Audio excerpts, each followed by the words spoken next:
Moderasi beragama adalah hal yang penting untuk dilakukan. Melihat fakta bahwa Indonesia sangat majemuk dengan berbagai suku, bahasa, budaya, dan agama. Hampir tak ada aktivitas kita yang tak luput dari nilai-nilai agama. Keberadaan agama terhitung sangat vital di Indonesia, sehingga tak lepas pula dari kehidupan kita dalam berbangsa dan bernegara. Lantas, bagaimanakah cara memahami ajaran agama kita untuk kemudian diwujudkan dalam kehidupan sehari-hari?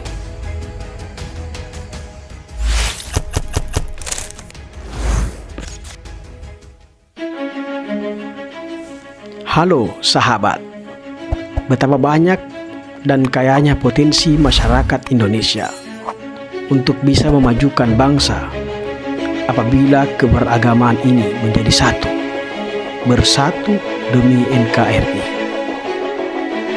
Meskipun Indonesia tergolong sebagai negara yang damai, faktanya ada saja konflik-konflik yang terjadi karena perbedaan atau keberagamaan. Dan hal yang terbilang sering dan sensitif adalah terkait permasalahan agama. Ada banyak konflik keagamaan yang terjadi di Indonesia, seperti konflik Poso, konflik Tanjung Balai, konflik Sampang, konflik Papua, dan konflik-konflik keagamaan lainnya. Hal ini terjadi karena kurangnya pemahaman masyarakat dalam memahami kehidupan moderasi beragama. Dalam kehidupan beragama, ada dua kutub ekstrim, yakni ada ekstrim kanan dan ada pula ekstrim kiri. Ekstrim kanan adalah sekelompok orang yang terhitung cenderung fokus pada teks keagamaan dan mengabaikan konteksnya. Sedangkan ekstrem kiri sebaliknya, yakni terlihat cenderung mengabaikan teks keagamaan dan fokus pada konteksnya. Kedua kutub inilah yang memunculkan pemahaman yang liberal dan ultraliberal. Dua kutub yang berlebihan ini sama-sama mengancam kehidupan beragama dalam mewujudkan peradaban dunia.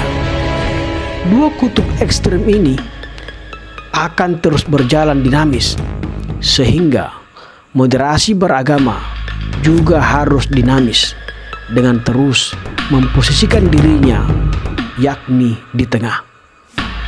Dalam Al-Quran sendiri, Allah Subhanahu wa Ta'ala menerangkan pada Quran Surah Al-Baqarah ayat 143 yang berbunyi, "Wa kadzalika ja'alnakum ummatan wasata litakunu syuhada 'alan nasi wa yakuna ar-rasul 'alaikum syahida."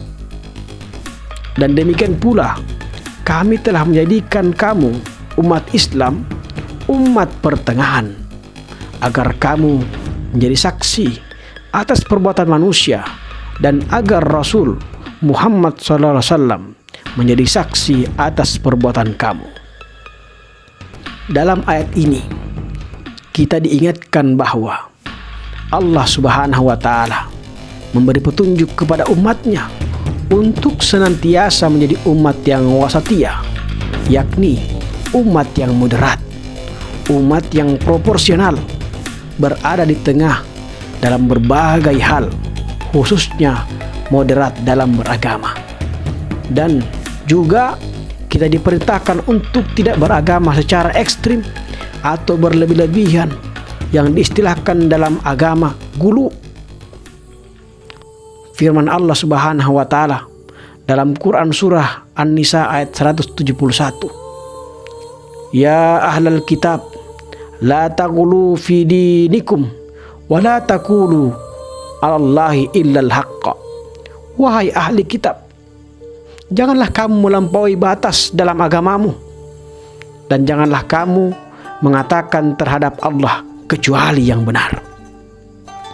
Sahabat, beragama secara moderat menjadi kunci kemaslahatan dalam kehidupan berbangsa dan bernegara. Diperlukan upaya dan usaha untuk menjadikan diri kita sosok yang moderat.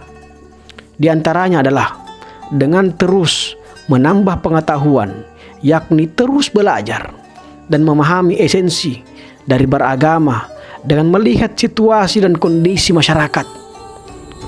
Dengan memahami ajaran agama dan bersikap fleksibel dalam kehidupan di masyarakat, seseorang akan bisa menyikapi perbedaan-perbedaan yang ada di masyarakat.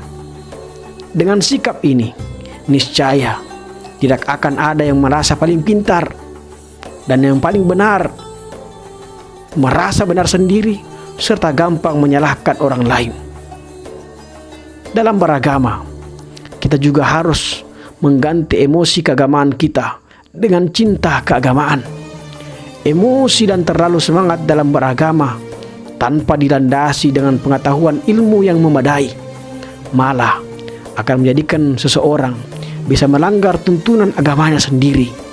Selain itu, kita harus selalu berhati-hati dengan godaan setan yang selalu mengganggu niatan ibadah dengan memasukkan unsur riya, sombong, dan paling saleh sendiri dalam hati kita. Oleh karenanya, mari kita kuatkan niat beribadah bukan karena motif dan misi lain, terlebih misi yang bersifat duniawi. Mari kita terus menebar perdamaian di masyarakat melalui moderasi beragama. Semoga kita bisa terus menebar kesejukan dalam kehidupan berbangsa dan beragama dengan nilai-nilai dan sikap moderat dalam beragama, maslahat dalam berbangsa. Amin ya rabbal alamin.